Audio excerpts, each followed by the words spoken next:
Hola, les doy la bienvenida al primer módulo de la fase de e-learning del Programa Argentino de Capacitación para la Reforma Procesal Penal. Este módulo está referido a la oralización de los procesos en las etapas previas al juicio y los voy a acompañar como tutora durante estas 2 semanas. Antes de arrancar con el módulo, quisiera hacerles algunas referencias de carácter general, ya que va a ser la estructura que van a tener presentes en todos los módulos. Todos los módulos tienen una composición de 4 lecciones que están contenidas en una carpeta. Ahora, cuando ustedes ingresan al CEJA Campus, seguramente ya habrán encontrado una carpeta llamada Módulo 1. Así, cada 2 semanas, en la fecha de inicio de los módulos sucesivos, les van a ir apareciendo estas carpetas. Adicionalmente, como fase previa a la introducción a los contenidos de esa carpeta, todos los módulos van a tener un video introductorio o una actividad en el foro introductoria a cargo de los tutores. Esto se va a dar en distintas modalidades. En este caso conmigo van a tener una presentación con audio, en otros casos podrán tener un video o la lectura de un texto. Esto depende de los tutores módulo a módulo.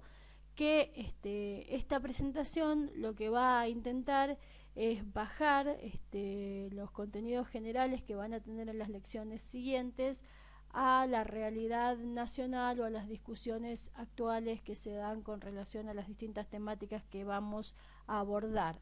Entonces, en algunos módulos, cuando ustedes ingresen dentro de lo que es la carpeta, van a encontrar que se les indica que inserten un CD. Esto tiene que ver con que hace un tiempo atrás estas presentaciones nosotros las entregábamos en formato de CD. Ahora hemos decidido subirlas a YouTube o incorporarlas directamente en el campus, por lo que cuando se les hable de insertar un CD, básicamente lo que implica es vea el video que tiene linkeado en la página principal del CEJA Campus. ¿Sí? De acuerdo también a la modalidad de trabajo de los tutores, se podrá trabajar a través de encuestas o de pequeños trabajos prácticos que se les pedirán a ustedes. Esto va a funcionar en la medida en que ustedes se comprometan a participar y hacer las actividades, pero no es obligatorio, así que si ustedes no quieren, no tienen ganas, no pueden, no se sientan en la obligación de hacer las cosas rápido y mal o de quedarse insatisfechos con lo que hicieron, sino que esto de lo que se trata es de generar diversas herramientas de participación que nos permitan ir generando un diálogo en la vía virtual, que es mucho más dificultoso que hacerlo cara a cara. Entonces, hechas las aclaraciones del caso, tienen también en la carpeta materiales de apoyo y van a ir teniendo en cada módulo una carpeta específica referida a los materiales de apoyo de este módulo, y dentro de esa carpeta van a encontrar un instructivo de cómo ingresar al módulo virtual, que les va a servir para todos los módulos de aquí en adelante, ya que, como les decía, todos tienen la misma estructura. En el caso del módulo que vamos a arrancar hoy, estas 4 lecciones tienen contenidos específicos. La primera es esta clase o esta presentación que vamos a dividir en 2 partes. Vamos a hacer esta primera parte con la observación de algunos videos, algunas audiencias y la propuesta de una encuesta para que ustedes completen, y después van a tener la segunda parte con las observaciones que yo pueda realizar a las audiencias que veamos. La lección 2, que ya es parte de la carpeta con la presentación virtual, se refiere al rol de los diversos actores en el proceso por audiencias. La lección 3 se refiere a los problemas que se dan en la producción y uso de información en las audiencias, siempre esto referido a las audiencias previas al juicio. La lección 4 tiene que ver con la legislación, las necesidades legislativas y la regulación de las audiencias previas al juicio, y finalmente tendremos la evaluación. Para que no se desesperen y piensen que tienen que hacer todo inmediatamente, la evaluación en todos los módulos va a estar en línea una semana después de que se ponga en línea el módulo. Esto es, cada módulo va a tener una duración de 2 semanas. Durante esas 2 semanas ustedes van a tener tiempo de recorrer las lecciones, ver el material de apoyo complementario, participar en los foros y hacer la evaluación. La evaluación ustedes la realizan cuando quieran, la pueden realizar el mismo día que se sube, la pueden realizar el día que termina el módulo o incluso la pueden realizar más adelante, ya que no tienen tiempo de fin durante los primeros 3 módulos. Luego habrá una etapa de puesta al día en el que yo probablemente les escriba a quienes no hayan avanzado. La recomendación que siempre hacemos es que traten de completar las evaluaciones a medida que van avanzando con los módulos. No las dejen para último momento, porque en general eso no funciona y ya no les dan ganas de seguir adelante con el curso. Así que probablemente cuando yo vea que van atrasados con relación al resto de sus compañeros y compañeras, les envíe recordatorios para tratar de que se pongan al día. Pero lo que sí les decía es, la evaluación la vamos a subir siempre a la mitad del módulo, de forma tal que aquellas personas que ya recorrieron todas las lecciones y vieron los textos complementarios puedan hacerla, y aquellas que quieran dejarla para más adelante también lo puedan referir. En general son preguntas multiple choice, son evaluaciones bastante sencillas y tienen que ver con controles de lectura de los contenidos del módulo. También en esto es importante que seamos claros. La evaluación, insisto, es un control de lectura. El espacio de discusión y de propuesta crítica con relación a los contenidos es el del foro, porque ustedes sabrán, muchos de ustedes son docentes, es muy difícil construir evaluaciones de este estilo donde todos estemos de acuerdo en la línea de las preguntas. Las preguntas siempre van a tener relación con lo que se desarrolla como contenidos en los módulos virtuales. Luego, para discutir esos contenidos, para ponerlos en debate, está el espacio del foro, ¿sí? Bien, hechas estas aclaraciones, solamente 2 cuestiones adicionales. Como ya les dije, en materiales de apoyo ustedes van a tener una carpeta específica sobre cada módulo. La carpeta del módulo 1 ya está, y ustedes van a encontrar que la nomenclatura, por decirlo de alguna manera, de los textos que están subidos tienen que ver con la lección, el número de lección, la filmina o pantalla y el número de pantalla a la que ese texto se refiere. Entonces, si yo por ejemplo digo L4 F2, quiere decir que ese texto está vinculado con la lección 4, la filmina 2 o pantalla 2 de esa lección. Ustedes van a encontrar un texto de apoyo general, que es el texto de Binder, que yo les recomiendo que lo lean al inicio del módulo porque lo vamos a vincular con el video que vamos a ver a continuación, y luego van a tener 3 textos, si mal no recuerdo, que son de apoyo a la lección 2, a la lección del rol de los diversos actores. Es un texto que es un cuadro donde hay una propuesta específica de rol de cada uno de los actores en las diversas audiencias que se puedan presentar en la etapa previa al juicio. Y los otros 2 textos son de apoyo a la lección 4 y tienen que ver con informes que se han realizado sobre la experiencia de oralización de la flagrancia en provincia de Buenos Aires y en la ciudad de Mar del Plata en específico. En todos los módulos van a tener este tipo de textos de apoyo para que ustedes los puedan leer y los puedan debatir también en el foro con sus respectivos tutores. Bien, a continuación lo que yo les voy a proponer, para no cansarlos con el monótono sonido de mi voz, es que veamos un video que no tiene relación directa con las audiencias, pero que sí nos parece que me parece que nos puede servir para la reflexión sobre estos temas. Y luego vamos a seguir adelante con algunas ideas que yo tengo al respecto. Miren, yo quiero contar, y por eso les pedí que pusieran un pizarrón acá, o un lugar en donde yo pueda escribir, porque quiero compartir con ustedes en estos 3 minutos que me quedan una experiencia de vida extraordinaria. Yo estoy haciendo este programa de matemática que se llama Alterados por Pi, la primera temporada. Lo estaba haciendo y en un momento determinado yo quería contar esto al aire. Yo quería probar esto que les quiero contar a ustedes. Cuando uno tiene una pizza, así, uno en general, ¿cómo corta la pizza? La corta de esta manera, así, más o menos, así. ¿Estamos de acuerdo? La cortan 8 porciones de esta manera. ¿Estamos de acuerdo con eso? Me miran con cara de que nunca comieron pizza, qué sé yo. Yo quería mostrar lo siguiente, que si uno tiene una pizza así y la corta de esta manera, después puede cortar así. y así, y así. Y si bien ahora no quedan 8 porciones iguales, si hay 2 personas, esta porción es igual a esta porción, esta es igual a esta es igual a esta y esta es igual a esta, ¿estamos de acuerdo? Yo digo, bueno, bárbaro, voy a probar esto. Y Claudio Martínez me dice, no, hagamos una cosa, Adrián, en lugar de hacerlo en un pizarrón, porque en la esquina hay una pizzería del canal. Dice, traigamos 2 pizzas. Le digo, no, Claudio, le digo, mira, no traigamos pizzas, porque yo tengo esta sola ropa, yo no estoy acostumbrado a cortar pizzas. Mi trabajo de pizzero lo dejé hace tiempo, entonces yo voy a hacer esto, me voy a tirar toda la pizza encima, no vamos a poder grabar. Me dice, bueno, ¿por qué no hacemos una cosa? Traigamos al pizzero. Trajimos al pizzero. Al rato entró José, con un gorro enorme y con 2 pizzas. Entraba contentísimo, maquillado, y de pronto se dio cuenta que había iluminadores, camarógrafos, sonidistas, productores, gente que gritaba, etcétera, etcétera, se quedó tieso.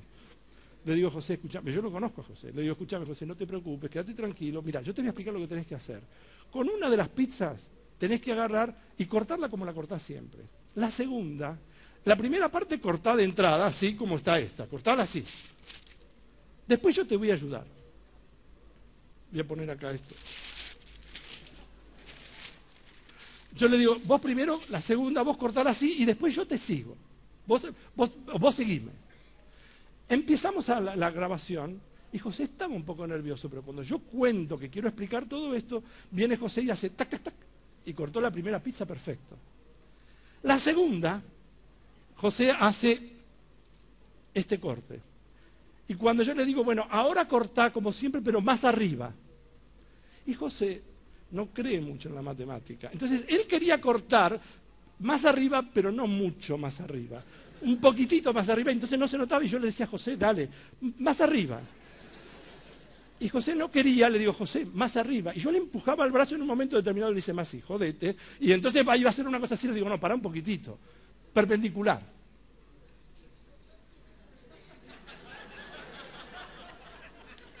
Entonces ahí me di cuenta de que José no entendía lo que era la palabra perpendicular. Estábamos grabando, entonces se quedó así, le digo, a 90 grados. Al final le digo, hace una cruz. Entonces José hizo la cruz, terminó. Moraleja de esto, 2 cosas muy importantes.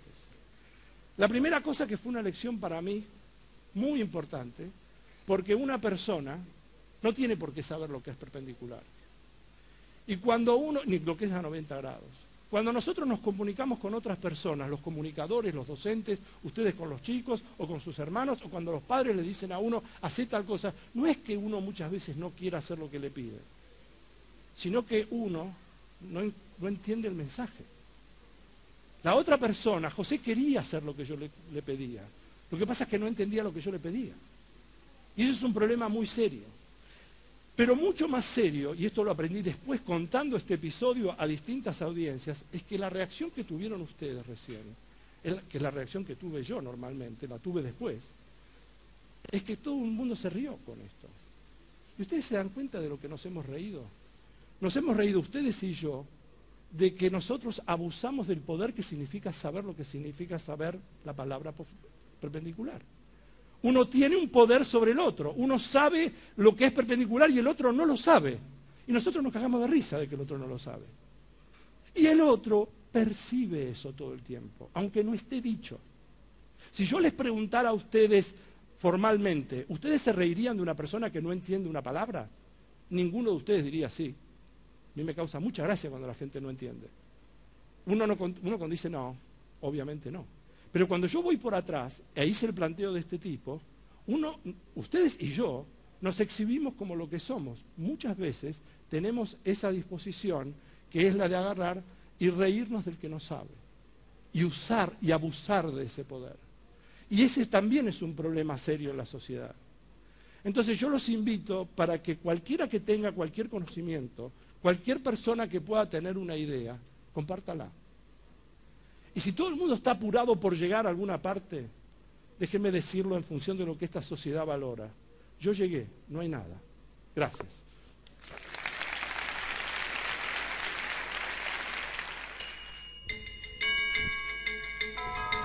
Bien, yo quisiera plantear algunas cosas sobre la base del texto de Binder y lo que acabamos de ver en el video de Paenza. Así que les recomiendo nuevamente que lean el texto de Binder, que tiene 2 hojitas solamente y nos puede permitir un panorama más específico en el tema de las audiencias.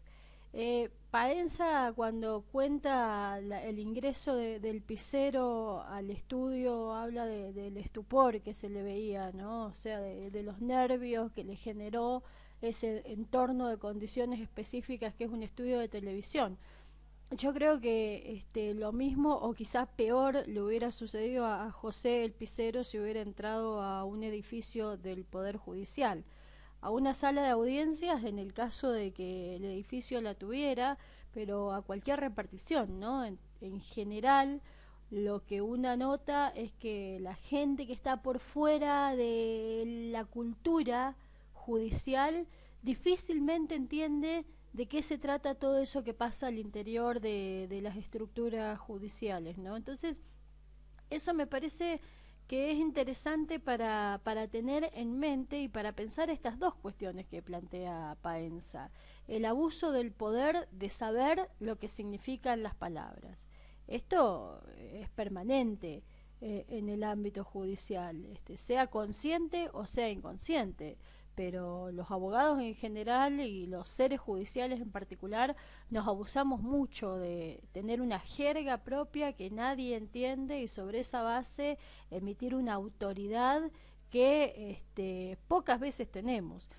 Y por otra parte, desde el punto de vista más preocupado, digamos, de tratar de comunicarnos con lo demás, esto de que una persona no tiene por qué saber lo que nosotros sabemos. Y si nosotros lo que queremos es que el mensaje llegue, tenemos que tener ese norte de visión de saber que tenemos que manejarnos con un lenguaje que sea comprensible para todos y no, como les decía hace un momento, con una jerga de unos pocos. Yo creo que estas cosas que transmite Paenza, sobre todo al final cuando hace la reflexión, se vinculan mucho con lo que plantea Binder acerca de la audiencia. Binder dice algo así en el texto como que la audiencia no es un invento de los procesalistas, la audiencia es un instrumento político para gestionar la conflictividad. Habla de una institución cívica de gran magnitud que hemos descuidado en términos de no hacerla, en el caso de las etapas previas al juicio, muchas veces, y también en los casos de hacerlas en el cómo, ¿no? Por un lado está el desafío de hacer audiencias y por otro lado está el desafío de cómo hacer esas audiencias para que el mensaje llegue y para que el uso del poder no sea arbitrario, para que llegue en términos de usar un lenguaje que sea comprensible para todas y para todos.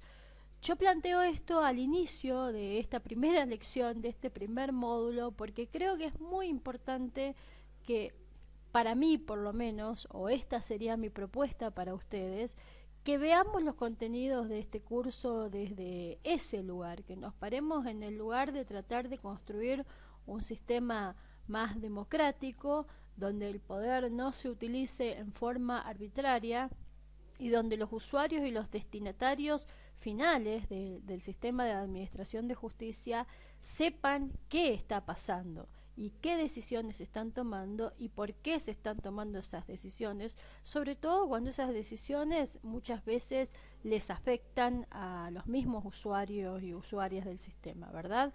Entonces, a partir de allí es que yo miraría los contenidos de este curso. No se trata de pensar cómo modernizamos las estructuras por una cuestión de imposición de época o de moda, sino que de lo que se trata es de repensar las estructuras para ver formas de hacerlas más democráticas. Y en este sentido yo creo que hablar de las audiencias previas es sumamente importante porque hoy en día, para avanzar en la presentación y antes de dejarlos con la siguiente consigna, yo creo que ya nadie discute la importancia del juicio oral público, continuo y contradictorio, digamos, es una idea bastante instalada, no hay grandes reacciones a esa idea, pero sin embargo, si observamos hacia atrás, si observamos lo que pasa antes del juicio oral,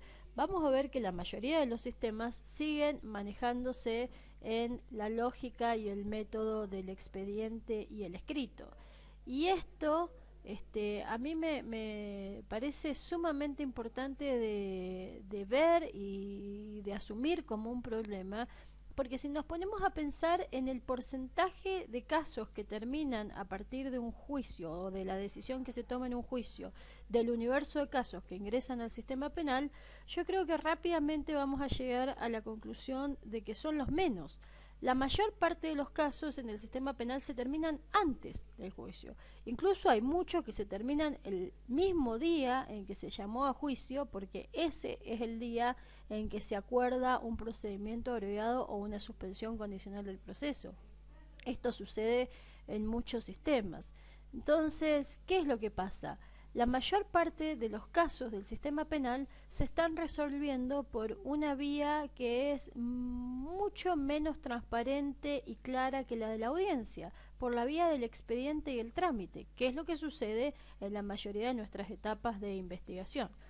Por eso la importancia de empezar a discutir la necesidad de oralizar también las etapas previas al juicio, porque detrás de esto hay una posibilidad enorme de empezar a ver realmente qué es lo que está pasando con nuestro sistema.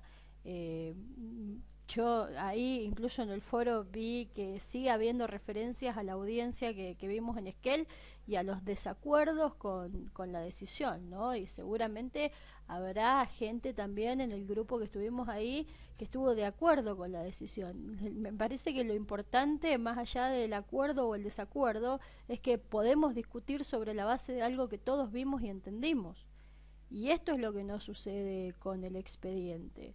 En el caso manejado a través del expediente, difícilmente 30, 40 personas podríamos discutir sobre la bondad o error en una decisión judicial, porque esto nos implicaría tener que estudiar, entre comillas, el expediente y ver por qué se llegó a esa decisión. Una decisión bastante mediatizada, por cierto, y que probablemente ni siquiera haya tomado un juez.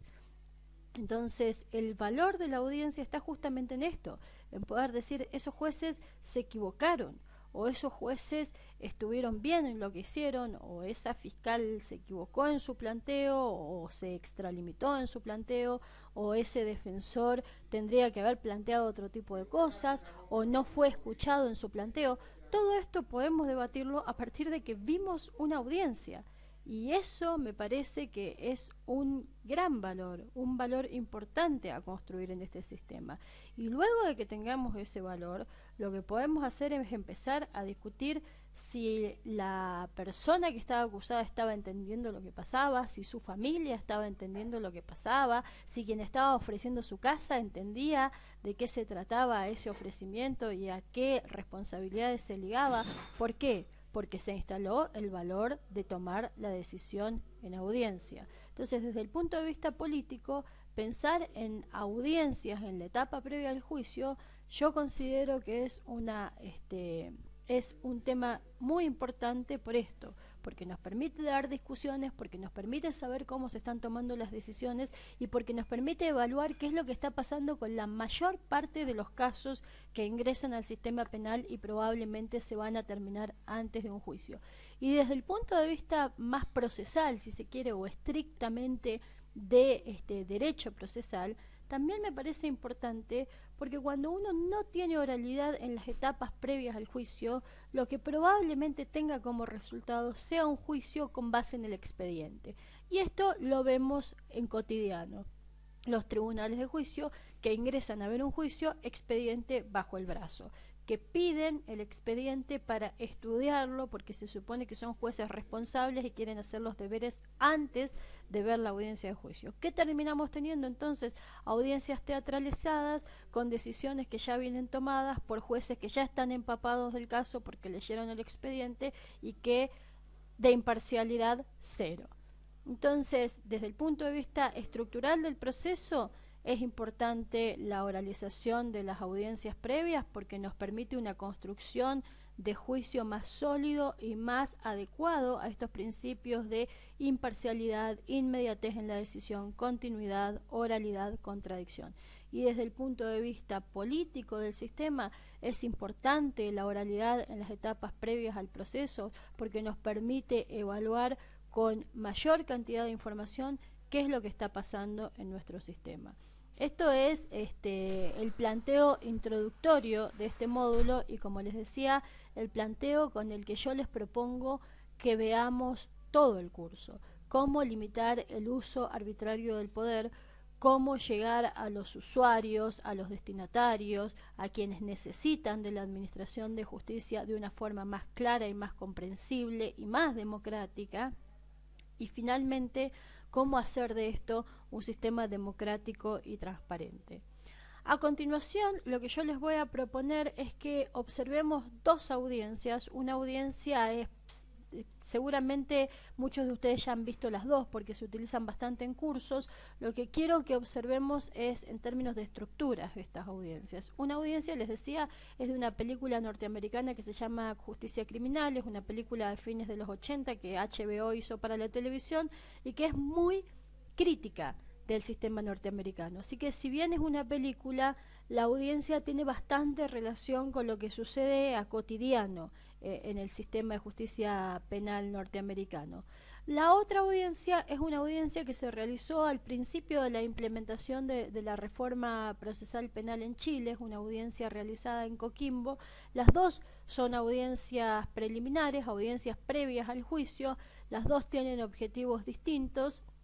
Y a mí lo que me gustaría es que ustedes vean estas dos audiencias y luego respondan la encuesta que está en la sección encuestas del CEJA Campus. Ahí, después de ver las audiencias, les voy a mostrar en una filmina dónde está concretamente, para que podamos debatir sobre las impresiones que tenemos de estas dos audiencias, tanto en términos de decisión y de formato de la decisión, como en términos de estructura de las audiencias, porque a partir de identificar distintas cosas de la estructura se van a abrir una serie de discusiones que vamos a ir dando a lo largo de todo el módulo. Entonces, veamos estas audiencias, luego completemos la encuesta y en la segunda parte del video yo les voy a dar algunas impresiones que tengo sobre lo que vamos a ver a continuación.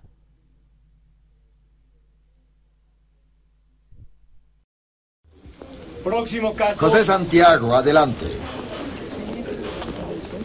José Santiago, acusado de violar la ley penal 120.00 y 120.15. Lárgate, Michel, están tocando mi canción. Los calenté para ti. Gracias. ¿El abogado hace a un lado la lectura? Así es. ¿Podemos disponer de esto? ¿Qué dice la gente, señor Crossley? Conducta desordenada, juez. Golpeó a la mujer. ¿Qué tan herida está? Su rostro está pinchado y enrojecido. Pues ella rehusó atención médica. Este caso pide una CD. ¿Cuál es la relación entre ellos? Marido y mujer, su señoría. ¿Cuánto tiempo hace? 2 semanas.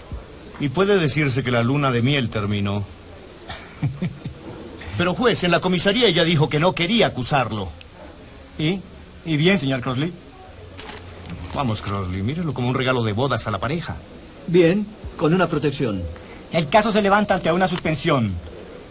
Le advierto, señor Santiago. Si vuelve a acercarse a su esposa con algo más de amor en su corazón, tendrá que responder ante esta corte. Próximo caso. Jesse Williams, adelante. Jesse Williams, adelante. Jesse Williams, acusado de violar las leyes penales 160.15 y 120.10.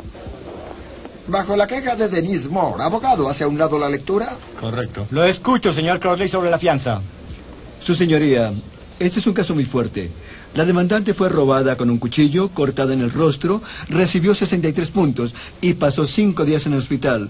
Reconoció al acusado en una foto y lo identificó en una alineación. Su historial dice que estuvo en la penitenciaría, así que se enfrenta a una condena considerable y tiene motivos para no volver ante la corte. También la Agencia de Justicia Criminal no pudo establecer los nexos del acusado con la comunidad. Por lo tanto, la ley solicita una fianza de $10.000. Señor Ringgold. Primero, juez, No se han establecido nexos comunitarios del señor Williams porque su madre, quien está sentada en la segunda fila, estuvo aquí en la corte los últimos 2 días y verificó ya toda la información, incluyendo el hecho de que el señor Williams iba a iniciar trabajo en una estación. Sí, Es más, juez, creo que lo más significativo sobre la hoja del señor Williams es que nunca ni una vez rompió su palabra. Efectúa todas sus presentaciones ante la corte. Acerca de la alineación, el señor Crossley confirmará que mi cliente fue voluntariamente a la comisaría y cooperó totalmente. ¿Fue así? Sí, ellos no me... Así parece. Mire, juez, no minimizaré el crimen, pero debe recordar que es un caso de identificación de un testigo y tiene lugar en una callejuela oscura. A la mujer la cortan cerca al ojo, así que obviamente hay un impacto en su habilidad para identificar al asaltante. Además, su señoría, 229 es un sitio de crack. Así que es una deducción lógica que cualquiera allí a las 2 a.m. está comprando crack. Así que hay reservas en cuanto a la credibilidad de la demandante y si hay o no posibilidad de error. Así, juez, que dado que el señor Williams nunca faltó a sus citaciones en la corte, lo apropiado sería otorgarle fianza bajo palabra. Lo siento, abogado. No será así. Fijo una fianza en bonos de 5.000 o 2.500 en efectivo. Supongo que querrá en diciembre. Sí, juez. Será en diciembre, día 4. Siguiente caso. Carl Peterson, adelante. Hablaré con su madre. Carl Peterson, acusado. Damos inicio a la audiencia citada para el día de hoy, en la que comparece el imputado Alfonso Hernán Castillo Cortés, cédula de identidad número 11.439.294-4, nacido el 15 de diciembre de 1968. Don Alfonso Hernán Castillo Cortés se le ha designado para su defensa al abogado defensor penal público de esta ciudad, don Román Celaya Ríos. ¿Usted acepta la designación de abogado defensor? Sí. De todas maneras, le advierto que usted siempre tiene la posibilidad de designar en cualquier etapa del procedimiento otro abogado. ¿Está claro? Sí. Comparece el defensor ya individualizado y por el Ministerio Público el fiscal don Rodrigo Lavarra Cauceño. Fiscal, tiene la palabra. Señoría, gracias. El Ministerio Público formaliza en contra del señor Castillo Cortés por el siguiente hecho: que el 1 de mayo del presente, alrededor de las 20 horas, el imputado en compañía de otros 2 sujetos no identificados procedió a sustraer 8 cadenas de fierro armadas de 6 metros de largo de propiedad de la víctima Ana María Aracena Campuzano, domiciliada en Jorge Medina Esteves, 2303 Villa La Cantera, loteo 2 Coquín. Para sustraerla al imputado previamente concertado, como señalaba, procedió a escalar una pandereta del sitio colindante al inmueble de la víctima, sacando las especies por encima de la misma, cargándolas en un camión, dándose a la fuga. Cabe precisar, señoría, que el domicilio de la víctima es un sitio contiguo y las cadenas se encontraban en un sitio iriazo que queda colindante al domicilio, pero constituye un sitio aparte. A ver. Lo que pasa, señora, es que es un terreno grande. ¿Ya? Y ella tiene la casa en una parte y hay una pared y estas cadenas estaban en otra sección, en un sitio aparte. El sitio contiguo, o sea, el sitio está contiguo a la casa de la víctima, pero está en un sitio separado. Con cierre independiente. Ya. A juicio del Ministerio Público, estos hechos configuran el delito de robo de especie en lugar no habitado de conformidad al artículo 432 en relación al artículo 442 número 1 del Código Penal, hecho que se imputa al señor Castillo Cortés en carácter de autor de delito consumado.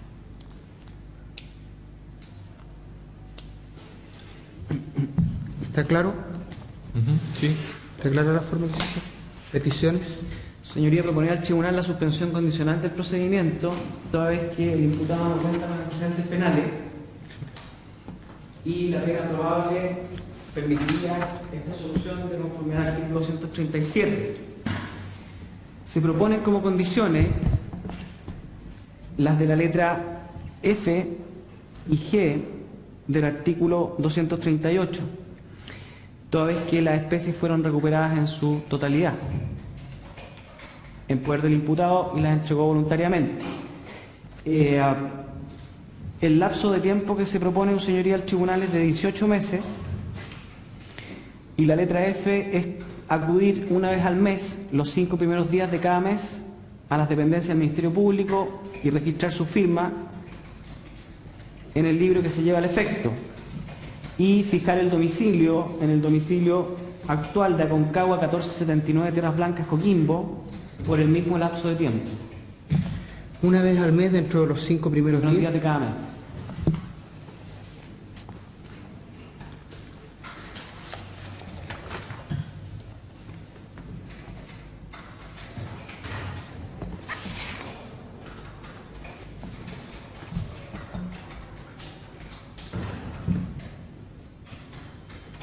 Fijar domicilio, ahora vive en Aconcagua. 1479, Tierras Blancas, Coquimbo. Defensor. Señoría, esas fueron las condiciones que se conversaron previamente con el fiscal, con las cuales el imputado manifestó estar de acuerdo, así que no hay ninguna objeción frente a la solicitud hecha por el fiscal. ¿Usted está de acuerdo en la suspensión condicional del procedimiento? Sí, estoy de acuerdo. ¿Sí?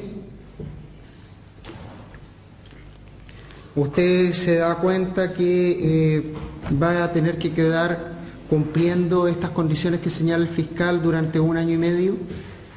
¿Sí? Sí. Ya. Usted sabe de todas maneras que tiene derecho a un juicio. ¿O prefiere la suspensión condicional? No estoy de acuerdo con lo... ¿Está de acuerdo con la suspensión condicional?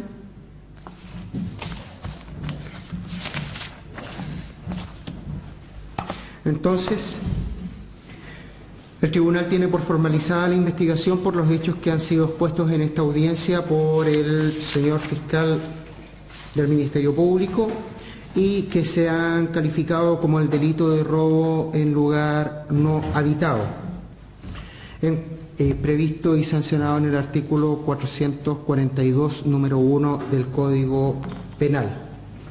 En segundo lugar, en cuanto a la suspensión condicional del procedimiento, atendido los antecedentes expuestos en esta audiencia, especialmente el hecho de que el imputado fue formalizada la investigación en su contra por un delito de robo en lugar no habitado y que, presentado el extracto de filiación y antecedentes del imputado, este no tiene anotaciones penales en su extracto, por lo que hay que considerar entonces que en el caso de dictarse una eventual sentencia condenatoria, en este caso le beneficiaría la circunstancia atenuante de la irreprochable conducta anterior.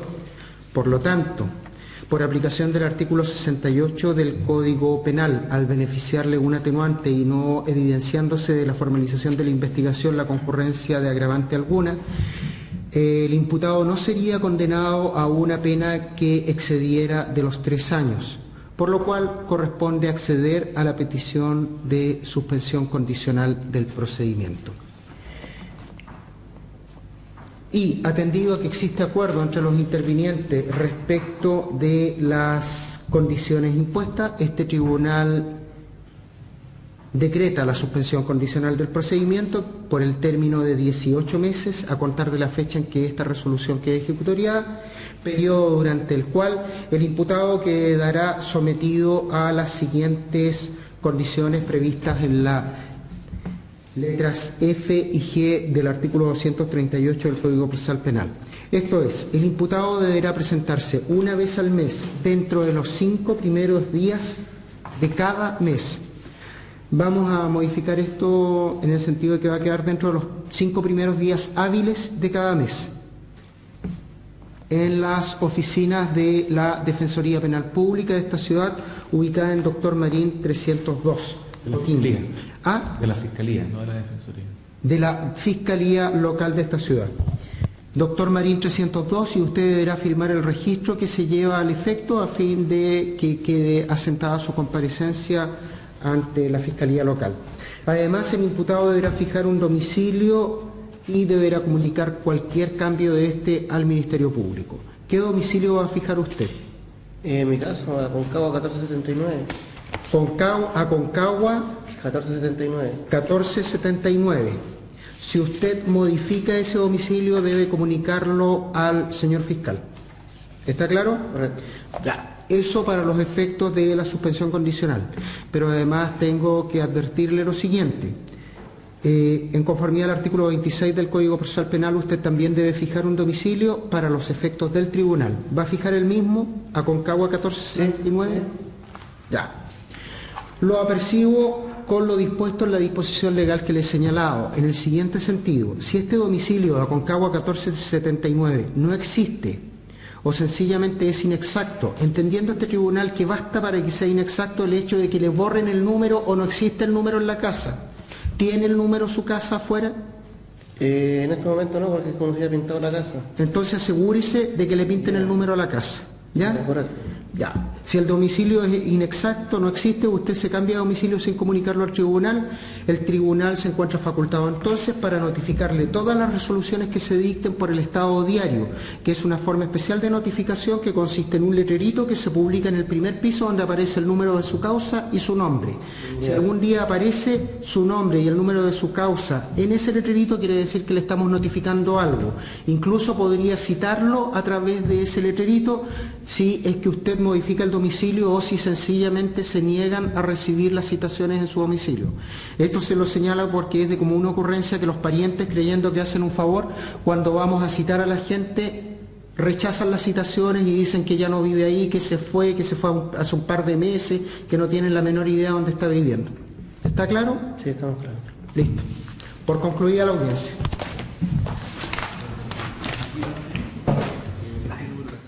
Bien, ya vimos las dos audiencias. Ahora, como les decía, antes de seguir con esta presentación, y por eso vamos a cortar este video acá en esta primera parte, les pido que vayan a la sección encuestas, que la tienen ahí señalada con una flecha. Les llegó también seguramente a ustedes el mail haciéndoles referencia a esta encuesta. Entonces completen la encuesta que hemos elaborado sobre la base de algunas preguntas por sí o por no y otras de desarrollo de estas dos audiencias, y luego pueden ver la segunda parte de este video donde vamos a hablar de las impresiones que yo tengo en términos de estructura de estas dos audiencias y de algunas cuestiones de carácter más general sobre las audiencias previas al juicio. A abusar del poder de saber lo que significan las palabras.